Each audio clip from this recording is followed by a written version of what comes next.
Hello everyone, I'm Ankit and you're watching StudyIQ IS English. Now we are here to discuss a very interesting topic, and you know the source of this topic was a tweet by the Raksha Mantri of our country, Mr. Rajnath Singh. Now he tweeted something in Hindi, which I will translate it for you in case if you don't understand English. He has tweeted that Aridaman is not a word but it is a symbol of power. So what is the Raksha Mantri is trying to refer to by calling something Aridaman? Now, you'll be surprised to know that Aridaman is basically India's newest nuclear submarine, and as a result, yesterday the government inducted the India's latest nuclear submarine in its Indian Navy called as INS Aridaman.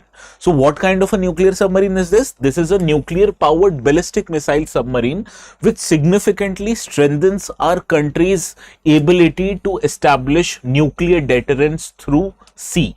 Now, India has multiple nuclear submarines. India has INS Arihant, India has INS Arighat, and this INS Aridaman would become third India's nuclear submarine. Now, first of all, you have to understand these platforms will ensure that India's credible nuclear deterrence, especially when it comes to have the ability to launch nuclear weapons from sea, it actually got strengthened.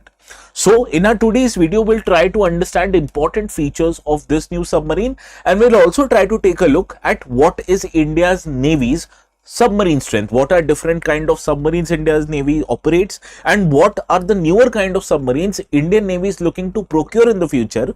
We'll discuss everything in our today's video. Now first, the notes which I will be using in our today's session, in case if you want to download them, you can go to a particular Telegram channel called as ETS Live. And while you're at it, please do not forget to subscribe to the channel also. Okay. Now, this type of a question are usually asked in the prelims. For example, in 2016, you can understand which one of the following best describes INS Astradharani.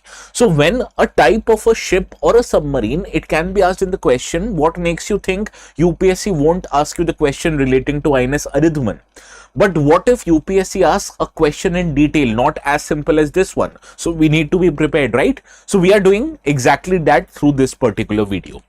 Now, first of all, let us try to understand what is INS Aridaman. As I told you, INS Aridaman is an advanced nuclear powered ballistic missile submarine. So, it is a nuclear powered submarine which can carry ballistic missiles, right? Ballistic missiles are those long range missiles in which you can fit nuclear weapons and you can basically ensure nuclear based deterrence from the sea, right? Now, the name of the word Aridaman is very important. In Sanskrit, the word Ari or Ari actually means enemy. So Arihant, Arighat, Aridaman, all of these three actually means destroyer of enemies, killer of enemies, hunter of enemies, right? So this is the significance of the word Aridaman, which starts from Ari. Ari in Sanskrit, again, it means enemy. Now, it naturally is a part of Arihant class of submarines. Any class of a ship is basically those kind of ships who have similar capability and were constructed around a similar time frame, right? So this Arihant class of submarines, which includes Arighat, Arihant as well as Aridaman, these are manufactured indigenously in India as a part of advanced technology project. So these are the important facts. Now let us understand the features and capabilities of this particular nuclear submarine. Now the ability of a ship can also be determined by its size. So how much water it displaces actually tells you about the size of the submarine or a ship. This submarine, it actually has about 125 to 112 meters in length, and that is why it can submerge or displace as much as about 7,000 tons of water. Now, the most important feature that this submarine has, which makes it superior than Arihant and Arighat, is that Arihant and Arighat had 4 vertical launching tubes. On the other hand, this has double the amount of tubes. That is, it has 8 vertical launching system tubes, which enables it to fire as much as 8 missiles in one go, double the amount of the cousin submarines of Arihant and Arighat. Similarly, how it is powered, as I told you, this is a nuclear powered submarine. Now, the previous submarines, Arihant and Arighat, they were powered by 83 megawatt nuclear reactor, again indigenously designed and developed in India.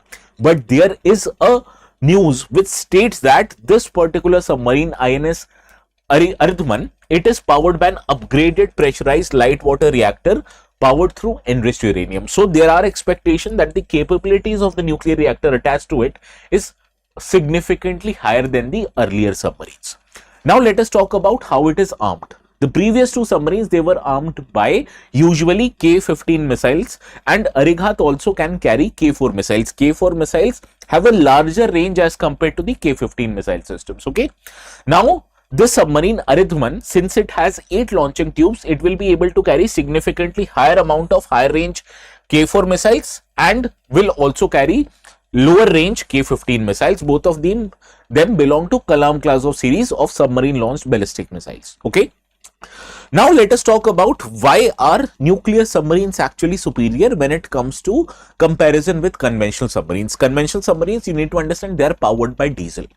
So does just powered or nuclear powered submarines are more superior? Yes. But what is the reason behind the superiority? Let me tell you.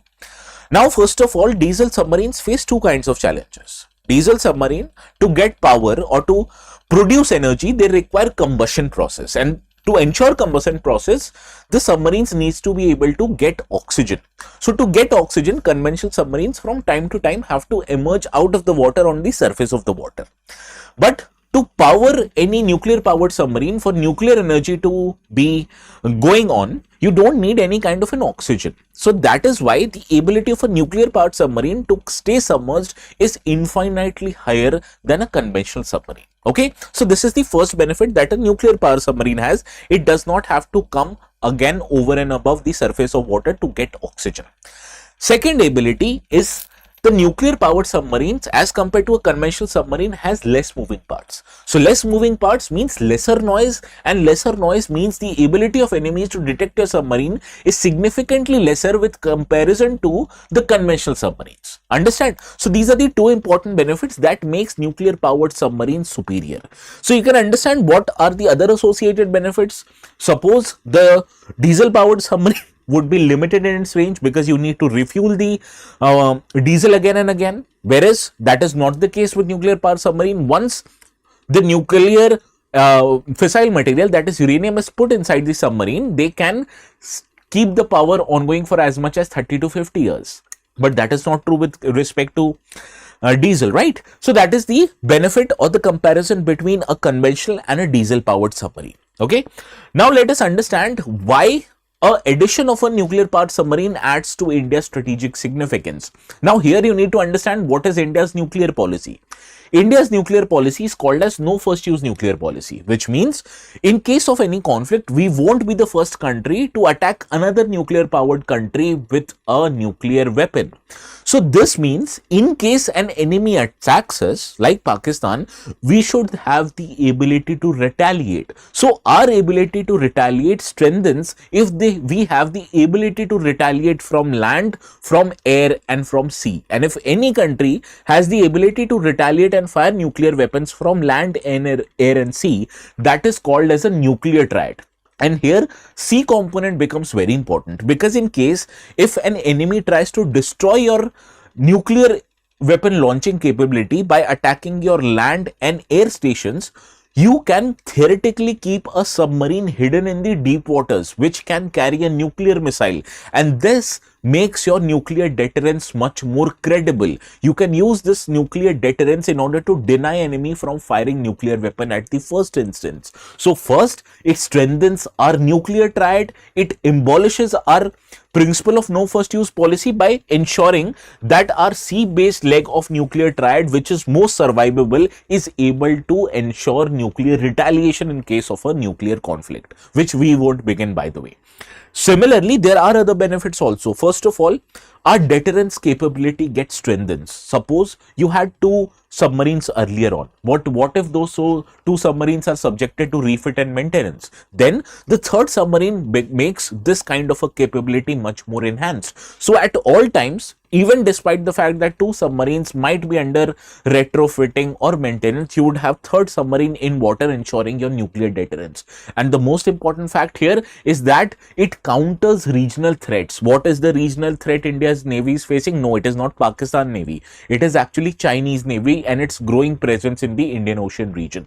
So to counter those Chinese Navy's presence, you must have your own submarine which can be capable of firing nuclear tipped missiles to China, and this strengthens your nuclear deterrence, not just with respect to Pakistan, but with respect to China as well. So this is the strategic significance. Now let us talk about what is India's submarine strength. Apart from these three ballistic missile nuclear submarines, Indian Navy presently operates 16 conventional submarines.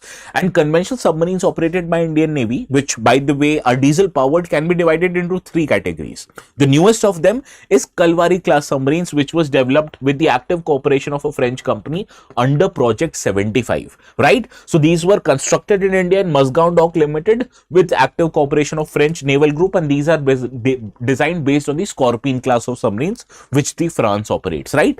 In addition to that, we have older Soviet origin submarines, 4 Shishumar class submarines and 7 Kilo class Sindhu Ghosh submarines. So these are diesel powered submarines. Now to carry out its full operation, Indian Navy requires anywhere about 18 submarines to be in water every time. But you need to understand, since we have only 16 and some of them at any given point of time might be under maintenance, so we are not able to have the required amount of submarines which we need to ensure protection of our national interests. And that is why Indian Navy should procure more and more submarines, more conventional submarines and more nuclear powered submarines. And that is why, cognizant of this fact, Indian Navy is now developing a newer kind of nuclear submarines called as nuclear powered attack submarines, SSNs, right? So how is SSN as SSBN different? We'll cover that, don't need to worry, right? Now these SSNs which will be developed in India, they will be 2 in number, and to fill the gap until those are developed and ready for commission, we are going to renew a lease of a new Russia Kilo class submarine, right? Which are the nuclear powered conventional missile carrying submarines, right? Now these are attack submarines, okay? So for that we will be procuring an Akula class submarine and will be commissioned as INS Chakra 3 in the Indian Navy. Now besides this, you need to understand what are the differences between a conventional nuclear powered ballistic missile submarine and a nuclear powered conventionally armed attack submarine, right? As India is building 2 of them, so you need to understand the differences between them. Now what you have to understand here, Indian government has put a budget of 40,000 crore where we'll be making 2 9,800 ton SSNs, which will be again powered by a nuclear powered reactor, 190 megawatts of capacity, developed in India, and this will be a light water reactor, and it is expected that by 2036 and 37 we will be able to procure them. So what is the difference between these two kind of nuclear powered submarine? Let us now understand it. Now on one hand are the conventional SSBNs which we discussed. We operate 3 of them, Arihant, Arighat as well as Aridman. These are the missiles, or these are the submarines which are powered by nuclear fuel, and they also carry nuclear weapons in form of ballistic missiles. So what are these submarines meant to do? They are meant to ensure our nuclear deterrence against any adversary. Okay. Now on the other hand, the SSNs which we are building, by the way, these are meant for offensive operations. These are powered by nuclear fuel, but they carry conventional torpedoes and missiles. So these are also meant for attacking enemy ships and submarines, and that is why they have been called as hunter-killer submarines.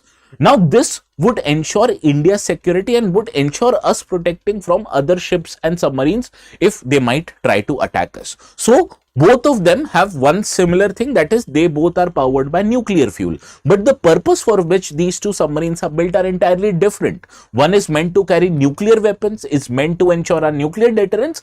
Other one is meant to ensure safety of our naval assets, and that is why the purpose of these two are different, and the ability also what that they have are different. For example, the operation roles of the SSBN is a nuclear delivery platform, whereas an SSN is a combat and support role. So the weapons they carry here, the SSBNs, they carry nuclear weapons, whereas the SSNs carries conventional weapons, and the role and posture also what they develop is different. These submarines, they operate covertly. The only thing that they need to ensure that in case of a nuclear attack, we should have the ability to fire nuclear missiles from sea. Whereas these are operating closer to the conflict zones so that they can hunt the nuclear submarines and ships of the enemy navies. Okay, so that is the difference between all these kind of nuclear submarines. Now, before we solve a question which I have curated, by the way, exactly on the UPSC pattern, you need to go through these creatives. Now, what we are taking right now is the admissions to our foundation batches. Now, in resolution batches, these foundation batches, we prepare each and every content that you require from prelims, for mains, and for interview perspective. Okay, now there are two creators which you can go to, and before making the payment for any of the courses, please remember to apply the code ATS live, because this is where you get maximum discount. And one more thing, we are going to start the batch from next week, that is 7th of April onwards. So please do not wait, make the payment and start the batch as soon as possible, because time is of very critical essence, and more you delay, the chances of you clearing this exam reduces. Okay, so please keep that in mind. Now, this is the question that I want you to solve. Based on our today's discussion, you can easily solve it. Consider the following statements and do let me know the correct answer in the comment section. The ones who will give the right answer will get a thumbs up from my side. And if you're waiting to download the notes, you can go to this particular Telegram channel called as ATS Live. And while you're at it, please don't forget to subscribe to it. Okay. So I wish you a very happy weekend. We'll see each other again on Monday, same time, same place.